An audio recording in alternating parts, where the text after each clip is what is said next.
Good evening, praise Lord. Welcome to this video. ஒரு CPM சர்ச்சுக்கு நான் போயிருந்தேன். அங்கே ஒரு சிஸ்டர் என்னை வந்து கேள்விகள் கேட்டாங்க. கர்த்தர் உங்களோட பேசுகிறாரா வேதாந்தா வாசிக்கும் போது ஜெபிக்கும் போது அப்படின்னு எல்லாம் அவங்க கேட்டாங்க. சிபிஎம் நிறைய பேர் நல்ல அனுபவம் உள்ளவங்கள இருக்கிறத பார்க்கலாம். அதுபோல் கர்த்தர் என்னோட பேசின அனுபவங்கள் சிறு வயதுல இருந்து எனக்கு இருந்தது. இது கர்த்தர் தான் சொல்றாரு அப்படின்னு கூட எனக்கு தெரியும். அதான் முன்கூட்டியே கூட எனக்கு அது தெரியும். ஆனா கூட எதிராளிகளுடைய சூழ்ச்சி நிமித்தம் என்னால அதை ஒபே பண்ண முடியாத சூழ்நிலைகள் உருவாகும். கர்த்தர் இவங்களுக்கு சொல்லியிருக்காரு அப்படிங்கிறது தெரியும். ஆனா அதுக்கு டிஸ்ஓபே பண்ணணும் அப்படி சொல்லிட்டு எதிராளிகள் வந்து கிரியை செய்யறது வந்து ரொம்ப நாள் கழிச்சு தான் எனக்கு புரிஞ்சுது. உலகம் மாமிசம் பிசாசு அப்படின்னு சொல்லிட்டே இருக்குது. நமக்கு அறியக்கூடிய திராணி நமக்கு இல்லை, அல்லது அந்த நாலேஜ் நமக்கு இல்லை. நிறைய பேர் வந்து பிசாச இல்லைங்கிறாங்க. ஆவியும் சாத்தானும் இல்லாட்டி பைபிள்ல 2 அட்டை தான் இருக்கும் அப்படின்னு சொல்லிட்டு சொல்றாங்க. அதான் படிக்க படிக்க இதெல்லாம் கிடையாது, சாமி பூதெல்லாம் கிடையாது அப்படின்ட்டு நினைக்கக்கூடிய சூழ்நிலை இருக்குது. ஸோ நான் ஃபேஸ் பண்ண வரைக்கும் சில பேர் மருந்து வச்சிடுறாங்க. ஏதோ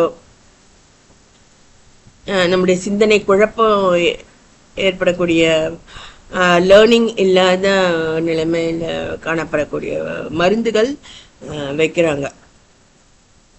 அல்லது பிசாசு மூலமாக நம்ம வந்து பாதிக்கப்படுறோம். பலவீனப்படுத்தக்கூடிய ஆவிகள், அவிசுவாசத்தை கொண்டு வரக்கூடிய ஆவிகள் என்ன பாதிச்சிருக்கு.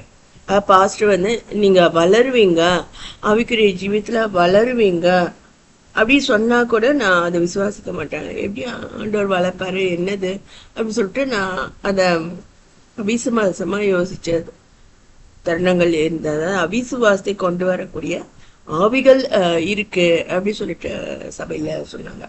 பலவீனப்படுத்தக்கூடிய ஆவிகள். ஏன் நம்ம பாதிக்கப்படுறோம் அப்படின்னா ஏதோ ஒரு விஷயத்த நம்ம வந்து கர்த்தருடைய காரியங்களுக்கு டிசோபே பண்ணியிருக்கோம் அப்படின்னு அர்த்தமாகுது.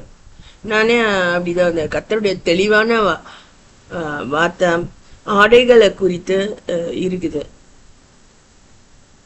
அது நான் கீழ்ப்படியாம இருக்கிறதுக்கு அதிகமான வேலைகள், முதுகோடிய வேலை கொடுப்பாங்க.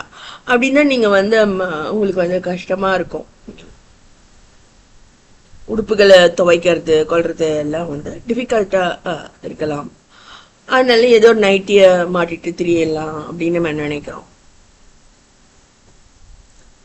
அந்த அளவுக்கு நம்ம வேலைங்களை செய்யணும்னு அவசியம் கிடையாதுன்னு அப்புறம் தான் நான் புரிஞ்சுக்கிட்டேன். கர்த்தருடைய சமூகத்திலே நம்ம எப்பவுமே இருந்தா அவரே நம்மளை வழிநடத்த முடியும். அவரே நம்மளுடைய பலன், ஞானம், மீட்புமா அவரு இருப்பாரு அப்படின்றது வந்து பிற்காலங்கள்ல தான் எனக்கு விளங்கிச்சு. அது அப்புறமா தான் நான் விசுவாசிக்கவும் ஆரம்பிச்சேன். அதாவது கூட இருக்கவங்க என்ன சொன்னாலும் விசுவாசிக்கணும்.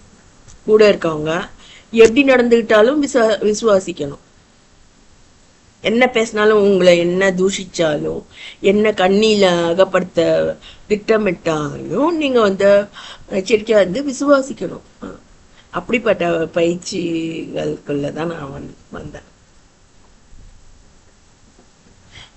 நிறைய பேருக்கு கண்ணீரும் கம்பளையுமான வாழ்க்கை இருக்கலாம். ஆனா கர்த்தரை விசுவாசிக்கும் போது கர்த்தர் நம்முடைய படகில் ஏறி நம்மளை வந்து சுவிசேஷ படகா மாற்றுவார். இதைதான் அந்த பரிபூர்ண ஜீவன் அந்த பத்திரிகையில நான் வாசிச்சேன். அதாவது அநேகருக்கு வெறும் படகுகள் இருந்ததாம். ஆனா பேதுருவோடைய படகுல தான் கர்த்தர் ஏறி அதை வந்து சுவிசேஷ படகா அவர் வந்து உபயோகிச்சாரு அப்படி சொல்லிட்டு அழகா எழுதியிருக்காங்க. அது போல நிறைய பேருக்கு வெறும் படகுகள், நிறைய பேருக்கு ஃபெயிலியர் மேரேஜ் எது ஏதோ இருக்குது. ஆனா கூட கத்தர் என்ன வந்து அவருடைய சுவிசேஷ படகா மாற்றி என்ன வந்து இது நாள் வரைக்கும் வரங்களை பயன்படுத்தி வெற்றி வாழ்க்கை வாழ கத்தர் எனக்கு கிருபை கொடுத்திருக்காரு. இதை நான் இதுல சாட்சியா நான் சொல்ல விரும்புறேன்.